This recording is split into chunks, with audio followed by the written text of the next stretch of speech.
ನಮಸ್ಕಾರ ಗೆಳೆಯರೇ, welcome back to new video. ನಾನು ಬೃಂದ. ನನ್ನ ವಯಸ್ಸು 32. ನಾನು ನೋಡಲು ತುಂಬಾ ಸುಂದರ, ಆಕರ್ಷಣಿಕ ಹುಡುಗಿಯಾಗಿದ್ದೇನೆ. ನಾನು ಬಸ್ನಲ್ಲಿ ಕಂಡಕ್ಟರ್ ವೃತ್ತಿಯನ್ನು ಮಾಡುತ್ತಿದ್ದೇನೆ. ನನ್ನ ಕೆಲಸ ಪ್ರತಿ ಗ್ರಾಹಕರಿಗೂ ಟಿಕೆಟ್ ಕೊಡುವುದು ಹಾಗೂ ಎಲ್ಲ ಸಿಬ್ಬಂದಿ ವರ್ಗದವರಿಗೆ ಬಸ್ಸಿನ ಮಾಹಿತಿ ತಿಳಿಸುವುದು ನನ್ನ ಕೆಲಸವಾಗಿತ್ತು. ಮೊದಲು ಎಲ್ಲರೂ ದುಡ್ಡು ಕೊಟ್ಟೆ ಟಿಕೆಟ್ ಪಡೆಯುತ್ತಿದ್ದರು. ಈಗಿನ ಕಾಲದಲ್ಲಿ ಅದು ಈಗ ಕಡಿಮೆಯಾಗಿದೆ. ಕೆಲವಷ್ಟು ಜನ ಎಲ್ಲರೂ UPI ಯೂಸ್ ಮಾಡಿ ಟಿಕೆಟ್ ಅನ್ನು ಪಡೆಯುತ್ತಿದ್ದಾರೆ. ಇದರಿಂದಾಗಿ ಚಿಲ್ಲರೆ ಕೊಡುವ ಅಭ್ಯಾಸವೇ ಇರುವುದಿಲ್ಲ. ಒಂದು ದಿನ ನನ್ನ ಹತ್ತಿರ ಚಿಲ್ಲರೆ ಇಲ್ಲದಕ್ಕಾಗಿ ನನ್ನ ಮೇಲೆ ಜಗಳವೂ ಆಗಿತ್ತು. ಇಂದು ಆ ಪರಿಸ್ಥಿತಿ ನನಗಿಲ್ಲ. ಕೇವಲ ಬೆಳಗಿನಿಂದ ಸಂಜೆಯವರೆಗೆ ಟಿಕೆಟ್ ಕೊಟ್ಟುವವರಿಂದ UPI ಟ್ರಾನ್ಸಾಕ್ಷನ್ನಿಂದ ನನಗೆ ಅಮೌಂಟ್ ಹಾಕುತ್ತಾ ಟಿಕೆಟ್ ಪಡೆಯುತ್ತಿರುತ್ತಿದ್ದರು. ಹೀಗೆ ಕೆಲವಷ್ಟು ದಿನ ಹೀಗೆ ನನ್ನ ಕೆಲಸ ಸರಳವಾಗಿ ಸುಖಮಯವಾಗಿ ಹೋಗುತ್ತಿತ್ತು. ಹೀಗೆ ಒಂದು ದಿನ ನಮ್ಮ ಬಸ್ಸಿನಲ್ಲಿ ಒಬ್ಬ ತರುಣ ಹುಡುಗ, ಸುಂದರವಾದ ಮೈಕಟ್ಟು ಉಳ್ಳವ, ಒಂದು ದಿನ ನಮ್ಮ ಬಸ್ಸಿನಲ್ಲಿ ಹತ್ತಿದ್ದ. ಅವನನ್ನು ನೋಡಿ ನನಗೆ ಮನಸ್ಸಿನಲ್ಲಿ 108 ಭಾವನೆಗಳು ಮೂಡಿದ್ದವು. ಅವನು ಟಿಕೆಟ್ ಕೇಳಿ ಪಡೆದಿದ್ದ. ಆದರೆ ಅವನ ಹತ್ತಿರ ಕ್ಯಾಶ್ ಇರಲಿಲ್ಲ. ಅವನು UPI ಮಾಡುತ್ತೇನೆ ಎಂದ. ಆದರೆ ಅವನಿಗೆ ಮೊಬೈಲ್ನಲ್ಲಿ ನೆಟ್ವರ್ಕ್ ಇಲ್ಲದ ಕಾರಣ UPI ಮಾಡಲು ಆಗಲಿಲ್ಲ. ಆಗ ಅವನು ಹೇಳಿದ, ಮೇಡಮ್, ಇವತ್ತು ನನ್ನ ಮೊಬೈಲ್ನಲ್ಲಿ ನೆಟ್ವರ್ಕ್ ಸಿಗುತ್ತಿಲ್ಲ. ನಾನು ನಾಳೆ UPI ಟ್ರಾನ್ಸಾಕ್ಷನ್ ಮಾಡುತ್ತೇನೆ ಎಂದು ಹೇಳಿದರು. ನಾನು ಹೇಗಿದ್ದರೂ ನಾಳೆ ನಾನು ಇಲ್ಲಿಗೆ ಬರುತ್ತೇನೆ. ದಯವಿಟ್ಟು ಇವತ್ತು ನನಗೆ ಆಗುವುದಿಲ್ಲ ಆ ದುಡ್ಡು ಕೊಡಲು ಎಂದ. ಅವನು ನೋಡಲು ಸುಂದರವಾಗಿದ್ದ ಕಾರಣ ನಾನು ಆಯಿತು, ನೀನು ಯೋಚನೆ ಮಾಡಬೇಡ, ನಾನೇ ಕೊಡುತ್ತೇನೆ ಅಂತ ಹೇಳಿದೆ. ಆಗ ಅವನು, ಇಲ್ಲ ಮೇಡಮ್, ನಿಮ್ಮ ನಂಬರನ್ನು ಕೊಡಿ, ನಾನು ಮನೆಗೆ ಹೋದ ತಕ್ಷಣ UPI ಮಾಡ್ತೇನೆ ಎಂದು ನನ್ನ ನಂಬರನ್ನು ಪಡೆದುಕೊಂಡು ಹೋದ. ನಂತರ ಅಲ್ಲಿಂದ ಅವನು ಹೊರಟು ಆ ದಿನ ರಾತ್ರಿ ಅವನು ಮನೆಗೆ ಹೋದ ನಂತರ ಒಂದು ಫೋನ್ ಮಾಡಿದ್ದ. ಮೇಡಮ್, ನೀವು ನನಗೆ ಸಹಾಯ ಮಾಡಿದ್ದೀರಿ, ದುಡ್ಡು ಇಸ್ಕೊಳ್ಳದೆ ಟಿಕೆಟ್ ಕೊಟ್ಟಿದ್ದೀರಿ, ನೆನಪಿದೆಯಾ ಎಂದು ಕೇಳಿದ. ಹೌದು, ನೆನಪಿದೆ ಮೇಡಮ್. ಈಗ ನಾನು ದುಡ್ಡು ಕಳಿಸಿದ್ದೀನಿ, ಒಂದು ಸರಿ ನಿಮ್ಮ UPI ಚೆಕ್ ಮಾಡಿಕೊಳ್ಳಿ ಅಂದ. ನಾನು ಚೆಕ್ ಮಾಡಿಕೊಂಡೆ. ಅವನು ನನಗೆ ಹಣವನ್ನು ಕಳಿಸಿದ್ದ. ನನಗೆ ತುಂಬ ಖುಷಿಯಾಯಿತು ಹಾಗೂ ಅವನ ಮೇಲೆ ತುಂಬ ನಂಬಿಕೆ ಆಗಿತ್ತು. ಹಾಗೆ UPIಯಿಂದ ನನಗೆ ಒಂದು ಸ್ಕ್ರೀನ್ಶಾಟ್ ವಾಟ್ಸಪ್ಪನ್ನು ಕಳುಹಿಸಿದ್ದ. ನಾನು ವಾಟ್ಸಪ್ನಲ್ಲಿ ಚೆಕ್ ಮಾಡಿ, ನೀನು ಸ್ಕ್ರೀನ್ಶಾಟ್ ಬೇರೆ ಕಳಿಸಿದ್ದೀಯಾ ಎಂದು ಕೇಳಿ ಅವನ ನಂಬರನ್ನು ಸೇವ್ ಮಾಡಿಕೊಂಡೆ. ಹೀಗೆ ಆ ರಾತ್ರಿ ಅವನ ಜೊತೆ ಮಾತುಕತೆ ಮುಗಿಸಿ ನಾನು ಮಲಗಿದೆ. ಮತ್ತೆ ಮರುದಿನ ಅದೇ ಸಮಯಕ್ಕೆ ಅವನು ಮತ್ತೆ ಬಸ್ಸಿನಲ್ಲಿತ್ತಿದ್ದ. ಮತ್ತೆ ಹೇಳಿದ, ಮೇಡಮ್, ನನಗೆ ಗೊತ್ತು ಇವತ್ತು ಕೂಡ ನೆಟ್ವರ್ಕ್ ಸಿಕ್ಕೋದಿಲ್ಲ, ಆದ್ದರಿಂದ ನಾನು ಕ್ಯಾಶ್ ಅನ್ನು ತಂದಿದ್ದೇನೆ, ತೆಗೆದುಕೊಳ್ಳಿ, ನನಗೊಂದು ಟಿಕೆಟ್ ಕೊಡಿ ಎಂದು ಕೊಟ್ಟ. ನನಗೆ ಸಹ ಖುಷಿಯಾಗಿ ಅವನ ಜೊತೆ ಹೀಗೆ ಮಾತನಾಡಿದೆ. ಏನು ಇವತ್ತು ಎಲ್ಲಿಗೆ ಹೊರಟಿದ್ದೀರಾ? ಸುಂದರವಾಗಿ ಕಟಿಂಗ್ ಮಾಡಿಸ್ಕೊಂಡೆಲ್ಲ ಹೋಗ್ತಿದ್ದೀರಾ ಎಂದು ಕೇಳಿದೆ. ಇಲ್ಲ ಮೇಡಮ್, ಇವತ್ತೊಂದು ಇಂಟರ್ವ್ಯೂ ಇದೆ, ಅದಕ್ಕೆ ಎಲ್ಲ ತಯಾರಿಯಾಗಿ ಹೋಗುತ್ತಿದ್ದೇನೆ ಎಂದು ಹೇಳಿದ. ನನಗೆ ಸಂತೋಷವಾಗಿ ಆಲ್ ದ ಬೆಸ್ಟ್ ಕಣೋ ಎಂದು ಹೇಳಿ ಕಳುಹಿಸಿದ. ನಂತರ ಸಂಜೆ ವಾಪಸ್ ಬರುವಾಗ ಅವನು ಮತ್ತೆ ಬಸ್ಸಿನಲ್ಲಿ ಬಂದ. ಮೇಡಮ್, ನನಗೆ ಕೆಲಸ ಆಯಿತು ಎಂದು ಹೇಳಿದ. ಆಗ ನಾನು ಕಂಗ್ರ್ಯಾಚುಲೇಷನ್ ಅಂತ ಹೇಳಿ ಅವನಿಗೆ ಉತ್ತರಿಸಿದೆ. ಮತ್ತೆ ಕೆಲಸ ಸಿಕ್ತಲ್ಲ, ಎಲ್ಲೋ ಪಾರ್ಟಿ ಕೊಡಲ್ವಾ ಅಂತ ಕೇಳಿದೆ. ಅಯ್ಯೋ ಮೇಡಮ್, ನಿಮಗೆ ಕೊಡದೆ ಇನ್ಯಾರಿಗೆ ಕೊಡಬೇಕು? ನಾಳೆ ನಾವು ಒಂದು ಕಾಫಿ ಶಾಪಿಗೆ ಹೋಗೋಣ, ನಂತರ ಅಲ್ಲಿಯೇ ಒಂದು ಹೋಟೆಲ್ಗೆ ಹೋಗಿ ಒಳ್ಳೆಯ ಊಟ ಮಾಡಿ ಹಾಗೆ ಸಿನಿಮಾವನ್ನು ನೋಡಿಕೊಂಡು ಬರೋಣ ಎಂದು ಅವನು ಹೇಳಿದ. ಅದಕ್ಕೆ ನಾನು ಓಕೆ ಎಂದೆ. ನನಗೂ ಸಹ ನಾಳೆ ರಜೆ ಇದೆ, ನಾನು ಖಂಡಿತ ಬರುತ್ತೇನೆ ಎಂದು ಹೇಳಿ ಅವತ್ತು ನಮ್ಮಿಬ್ಬರು ಮನೆಗೆ ಹೋದೆವು.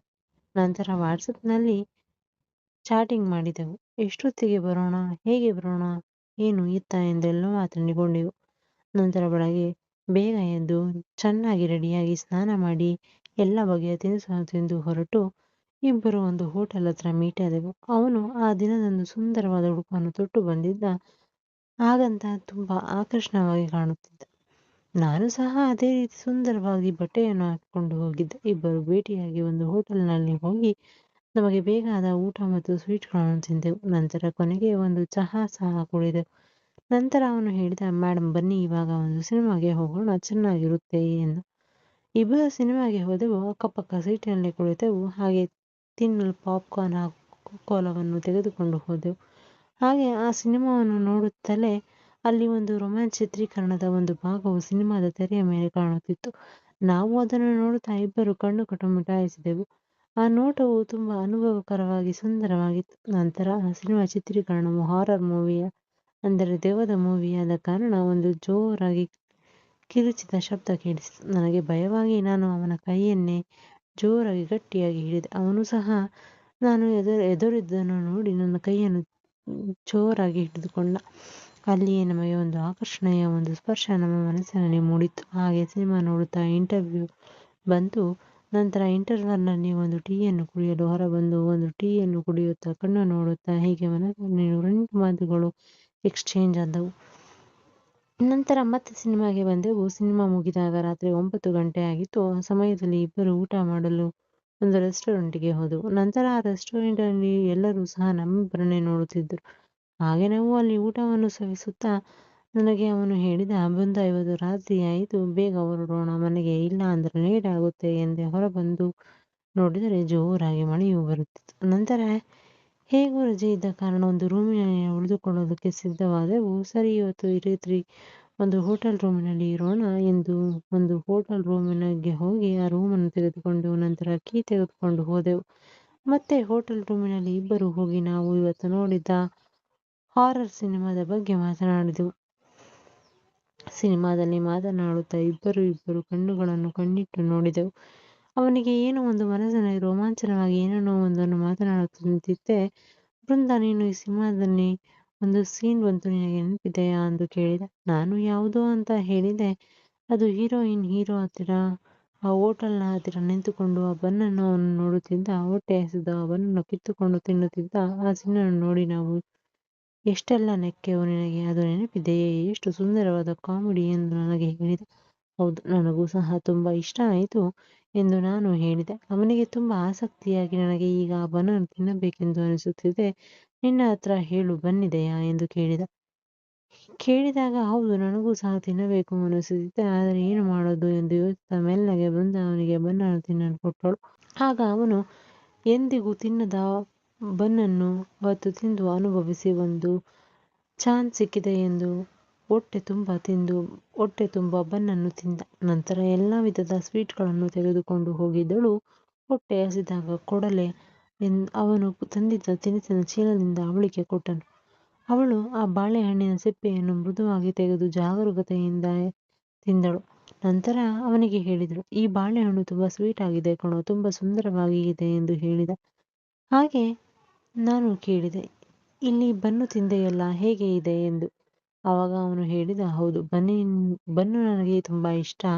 ನನಗೆ ತುಂಬ ಹೊಟ್ಟೆ ಹಸಿದಿತ್ತು. ತುಂಬ ವರ್ಷಗಳಿಂದ ಇಂಥ ಸಿಹಿಯಾದ ಬನ್ನನ್ನೆಲ್ಲ ನಾನು ತಿಂದಿರಲಿಲ್ಲ" ಎಂದು ಹೇಳಿದ. ಹೀಗೆ ರಾತ್ರಿಯೆಲ್ಲ ನಾವು ತಂದಿದ್ದ ತಿನಿಸುಗಳು, ಬಾಳೆಹಣ್ಣು ಹಾಗೂ ಬನ್ಗಳನ್ನು ರಾತ್ರಿ ಇಡೀ ಸುಮಾರು 3 ಗಂಟೆ ತಿನ್ನುತ್ತಾ, ಅನುಭವಿಸುತ್ತಾ, ಮಾತನಾಡುತ್ತಾ, ಅಲ್ಲಿ ಸುಂದರ ಶಿಲೆಗಳನ್ನು ನಾವು ನೆನಪಿಸಿಕೊಳ್ಳುತ್ತಾ ನಾವು ಸುಂದರವಾದ ಕ್ಷಣವನ್ನು ಅನುಭವಿಸಿದೆವು. ನಂತರ ಬೆಳಗ್ಗೆ ಬೇಗ ಎದ್ದು ಅಲ್ಲಿನ ಆಶ್ರಮದಲ್ಲಿ ಸ್ನಾನ ಮಾಡಿಕೊಂಡು ಬೇಗನೆ ಒಂದು ಹೋಟೆಲಿಗೆ ಹೋಗಿ ತಿಂಡಿ ತಿನ್ನುತ್ತಾ ನಾವು ಹೀಗೆ ಮಾತನಾಡಿದೆವು. "ಬೃಂದ, ನೀವು ನನ್ನ ಜೊತೆ ಸಿನಿಮಾ ನೋಡಲು ಬಂದಿದ್ದಕ್ಕೆ ಧನ್ಯವಾದಗಳು. ಹಾಗೂ ನನಗೆ ಹೊಟ್ಟೆ ತುಂಬ ಬನ್ನನ್ನು ತಿನ್ನಿಸಿದ್ದೀಯಾ, ತುಂಬ ಥ್ಯಾಂಕ್ಸ್" ಎಂದು ಹೇಳಿದ. ಆಗ ನಾನು, "ಅಯ್ಯೋ, ಯಾಕೆ ಹಾಗೆ ಹೇಳುತ್ತೀಯಾ? ನನಗೂ ಸಹ ತಿನ್ನುವ ಆಸೆ ಇದ್ದಿದ್ದರಿಂದ ನಾನು ತಿನ್ನಿಸಿದೆ ಮತ್ತು ನಾವು ದಿನಾಲೂ ಹೀಗೆ ಮೀಟ್ ಆಗೋಣ" ಎಂದು ಹೇಳಿದಳು. ನನಗೂ ಸಹ ಇಷ್ಟವಾಗಿ ನಾನು ಸರಿಯಾಗಿದ್ದರೆ ಎಂದು ಹೇಳುತ್ತಾ ಮತ್ತೆ ನಾವು ಮೊಬೈಲ್ ಚೆಕ್ ಮಾಡಿಕೊಂಡು ಹೊರಟೆವು. ಹೀಗೆ ನಮ್ಮಿಬ್ಬರ ಪ್ರೀತಿಯ ಸಂಗಮ ಹಾಗೂ ನಮ್ಮ ಆಸೆಗಳು ಮತ್ತೆ ತಿರುಗಾಡುತ್ತಾ ಜಾಗವನ್ನು ನಾವು ಹೊರ ಹೋಗಲು ಪ್ಲಾನ್ ಮಾಡಿಕೊಂಡು ಮತ್ತೆ ಸವಿಯಲು ನಾವು ಬನ್ಗಳನ್ನು ಮತ್ತು ಬನಾನವನ್ನು ಪ್ಯಾಕ್ ಮಾಡಿಕೊಂಡು ಎಲ್ಲ ಕಡೆ ಹೋಗುತ್ತಿದ್ದೆವು. ಆ ಸುಂದರ ಕ್ಷಣಗಳು ಹೇಳಲು ತುಂಬ ಸುಂದರ ಹಾಗೂ ಪದಗಳು ವರ್ಣಿಸದಂತ ಹಾಗೆ ಅನುಭವಿಸುತ್ತಿದ್ದೇವೆ. ಹೀಗೆ ನಮ್ಮ ಪ್ರೀತಿಯ ಸರಾಗವಾಗಿ 3 ತಿಂಗಳು ನಡೆಯಿತು. ನಂತರ ಹೀಗೆ ಮದುವೆ ಆಗೋಣ ಎಂದು ಮಾತನಾಡಿಕೊಂಡೆವು. ನಂತರ ಮದುವೆ ಆದೆವು. ನಮ್ಮ ಎಲ್ಲ ಸುಂದರ ಕ್ಷಣಗಳನ್ನು ನಾವು ಅನುಭವಿಸುತ್ತಾ ಹೋದೆವು. ಇಲ್ಲಿಗೆ ಈ ಕಥೆ. ನಮ್ಮ ಚಾನಲನ್ನು ಸಬ್ಸ್ಕ್ರೈಬ್ ಮಾಡಿಕೊಳ್ಳಿ. ಮತ್ತೆ ಸಿಗೋಣ. ಧನ್ಯವಾದಗಳು.